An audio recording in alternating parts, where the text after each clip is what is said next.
प्रणाम, नमस्कार। गुरुदेव को प्रणाम और सभी के गुरुओं को सादर प्रणाम। आज गुरु पूर्णिमा है। गुरु का विशेष महत्व है हमारे शास्त्रों में, हमारे जीवन शैली में। जो गुरु की व्याख्या सबसे अच्छा जो श्लोक करता है, वो श्लोक हमें सभी को पता है कि गुरुर् ब्रह्मा गुरुर्विष्णु गुरुर्देवो महेश्वर गुरुः साक्षात् परब्रह्म तस्मै श्री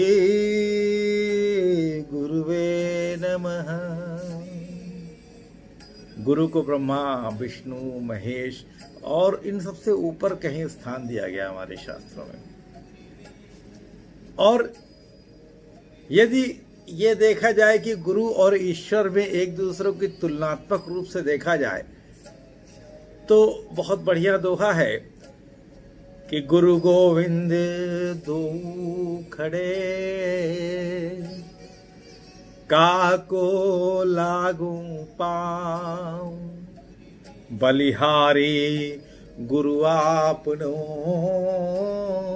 गोविंद दियो मिलाए। यदि गोविंद और गुरु में से हमें तुलनात्मक रूप से किसी के प्रति अपनी श्रद्धा व्यक्त करनी है तो शास्त्र कहते हैं कि गुरु से अच्छा कोई नहीं है, क्योंकि गुरु के अंदर वो शक्ति है कि गुरु वो साधन है जो आपको ईश्वर से मिला सकता है। और गुरु की परिभाषा क्या है? क्या गुरु की परिभाषा तो कोई नहीं लिख सकता।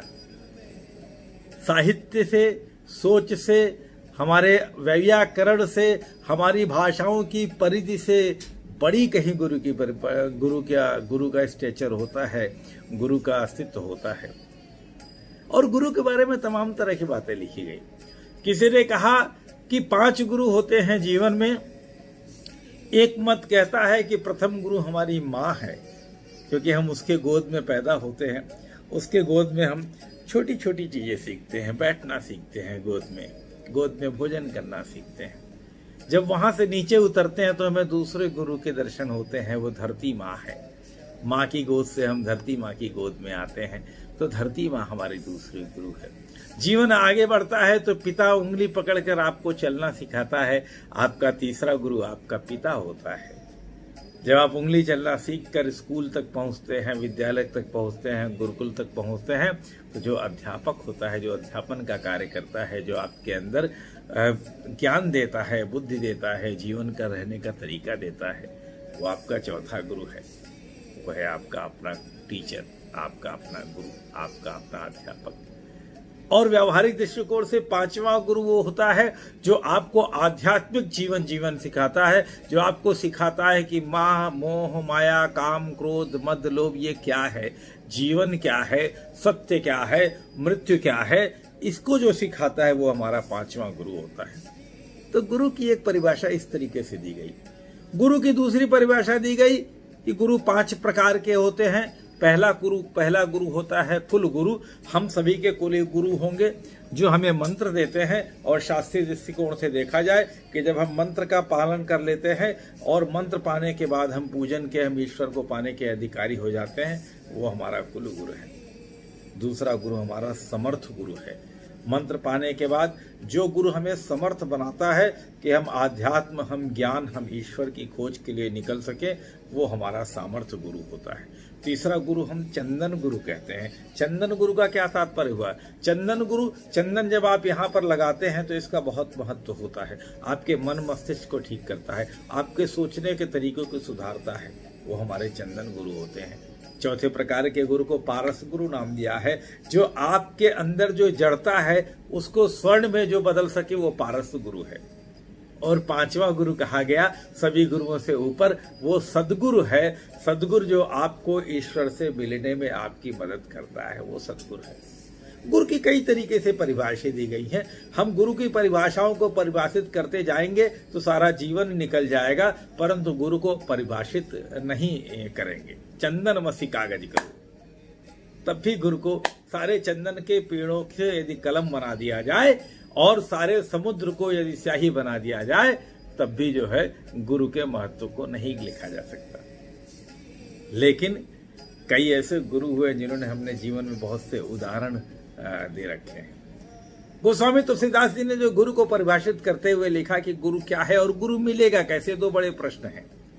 गोस्वामी जी की भाषा में देखा जाए तो गोस्वामी जी ने लिखा कि बंदऊ गुरु पद पदुम परागा, कि सुरुचि सुभाष सरस अनुरागा। और क्या लिखा कि अमीय मूरी में, अमर मूल है ये, अमर मूल का चूर्ण जो आपको पिला सकता है तो गुरु पिला सकता है। अमीय मूरी में चूरन चारु, समन सकल भव रुज परिवारु, सुकृत संभूतन विमल विभूति, मंजुल मंगल मोद प्रसूति, जन मन मंजू मुकुल मरुहरणी। मन के उस दर्पण में लगी हुई मटमैले मैल को दूर करने वाला यदि कोई है तो गुरु है। किए तिलक गुण गण बस करनी, गुरु रूपी तिलक यदि आपके यहाँ पर लगा हुआ है तो आपका जिस प्रकार से चंदन की सुगंध फैल जाती है उस प्रकार से आपकी सुगंध फैल जाएगी। श्री गुरु पद नखमनि गनि ज्योति, सुमिरत दिव्य दृष्ट ही होती। और क्या कहा, और कहा कि उधर ही विमल बिलोचन ही के, मिटही दोष दुख भव रजनी चे। जो माया रूपी अंधकार है, इस माया रूपी अंधकार के दुख सुख से यदि कोई बाहर निकाल सकता है तो गुरु का ज्ञान निकाल सकता है। और गुरु मिलेगा कहाँ? मेरा व्यक्तिगत मत है कि गुरु कहाँ मिलेगा? गुरु तो हर जगह है। शिष्य को शिष्यता अपने अंदर विकसित करनी पड़ेगी कि गुरु आपको मिले। गुरु खोजने से नहीं मिलेगा, गुरु तलाशने से नहीं मिलेगा, गुरु महसूस करने से मिलेगा, गुरु एहसास करने से मिलेगा। क्या कैसे? क्या गुरु वो है जो आपको ईश्वर की तरफ ले जाए। जब आप पर ईश्वर की कृपा होने लगेगी तो एक अच्छा गुरु ईश्वर स्वयं आपको दे देंगे। और गुरु की विशेषता क्या है? यदि गुरु के बारे में हम ये ज्ञान अर्जित करते रहे जो रामचरितमानस में और लिखा है, तो हमेशा हमारे स्वयं एवं हमारे पास हमें गुरु के पास जाने की, अपने आप गुरु को खोजने की आवश्यकता नहीं है। गुरु हमें स्वयं मिल जाएगा। हमें विश्वास करना पड़ेगा, हमें अपने अंदर शिष्यता का विकास करना पड़ेगा। जो हमारे अंदर ये टेंडेंसी है कि मैं सब जानता हूँ। यदि आप सब जानते हैं गुरु कैसा है तो गुरु को आप तलाश कर सकते हैं। लेकिन यदि आप बिल्कुल कुछ नहीं जानते गुरु कैसा होगा तो गुरु आपको तलाश करेगा। और होता वास्तव में यही है। कभी कभी गुरु ही हमें तलाश करते हुए हमारे पास आ जाते हैं और हम गुरु को पहचान नहीं पाते। जिस दिन हमारे अंदर ये भावना डेवलप हो जाएगी कि हम कुछ नहीं जानते, हम नहीं जानते गुरु कैसा होता है, हे ईश्वर हम आपके पास आना चाहते हैं, आपका सामीप्य चाहते हैं, हमें एक अच्छा गुरु मिल जाए, तो गुरु तो स्वयं आपके पास आ जाएगा।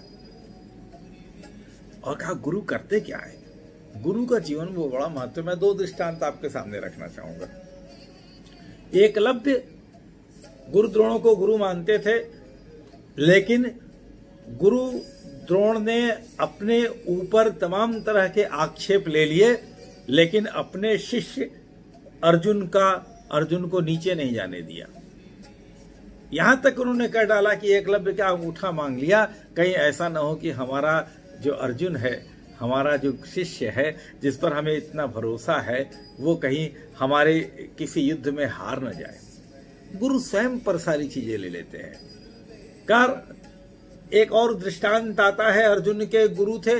जब कर्ण अर्जुन से लड़ने के लिए आया, द्वंद्व युद्ध करने के लिए आया, रश्मि रथी लिखता है कि रंगभूमि में अर्जुन था जब समा अनोखा साधे, बड़ा भीड़ भीतर से सहसा कर्ण सरासन साधे, कहता हुआ तालियों से क्या रहा घर में फूल, अर्जुन तेरा सुयश अभी क्षण में होता है चूर, तूने जो जो किया उसे मैं भी दिखला सकता हूँ, चाहो तो कुछ नई कलाएं भी सकता हूँ, आंख खोल कर देख कर्ण के हाथों का व्यापार, फूले सस्ता सुयश प्राप्त कर उस नर को धिक्कार।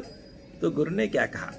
अर्जुन को गुरु ने चुप ही रहने का किया इशारा, बोला कि ये राजपुत्र है, यूं ही नहीं लड़ेगा, जिससे हाथापाई में कैसे कूद पड़ेगा।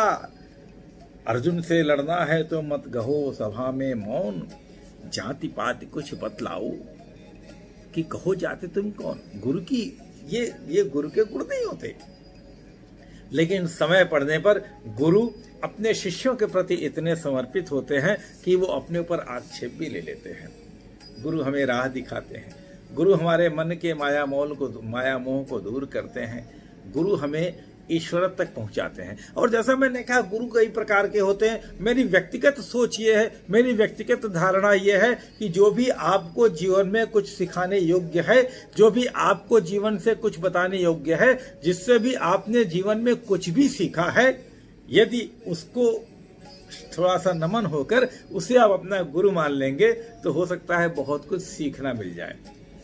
हमें गुरु में गुरुत्व को नहीं तलाशना है, हमें खुद में शिष्यत्व को तलाशना है। जिस दिन हमें शिष्य बनना आ जाएगा, जिस दिन हमें सीखना आएगा, भले ही वो किसी कवि की अच्छी कविता आपको पसंद आ रही है, भले ही किसी अपराधी का अपराध करने का तरीका आपको अच्छा लग रहा है, भले ही किसी टीचर की पढ़ाई हुई चीजें आपको अच्छी लग रही हैं, भले ही कोई आपको पूजन करने का तरीका जो बता रहा है उसे अच्छा लग रहा है, भले कोई नाटक का कलाकार है, उसकी कला से आपको कुछ सीख रहे हैं, जिससे भी आप कुछ अध्ययन कर रहे हैं, कुछ सीख रहे हैं, वो आपका गुरु है। और जब इस दृष्टिकोण से इस संसार को देखेंगे तो आपको सारी अच्छी चीजों में आपको अपना गुरु दिखाई देगा। और जिन अच्छी चीजों में आपको अपना गुरु दिखाई जाएगा, आप जब उसके प्रति अपने श्रद्धा और विश्वास को रखेंगे तो आपके जीवन में वास्तविक गुरु का पदार्पण होगा। मैं फिर से उस बात को दोहराने की नीयत से कहना चाहता हूं कि हमें गुरु की तलाश नहीं करनी है, क्योंकि गुरु के गुणों को हम नहीं जानते। हमें तलाश करनी है अपने अंदर के शिष्यत्व की, कितना हम अपने आप को नतमस्तक कर सकते हैं, जिससे हमें सामने वाले व्यक्ति में जिसके अंदर गुरुत्व है वो गुरुत्व दिखाई देने लगे। और जिस दिन हमें गुरुत्व दिखाई देने लगेगा, जिस दिन हम शिष्यत्व को अपने अंदर विकास कर लेंगे उस दिन हमारा जीवन दिन प्रतिदिन आगे बढ़ता जाएगा। नित्य हमें गुरु मिलते जाएंगे और उन गुरु के बताए हुए रास्तों पर हम अपने आप को सुधारते चले जाएंगे। बोलिए सियावर रामचंद्र की जय।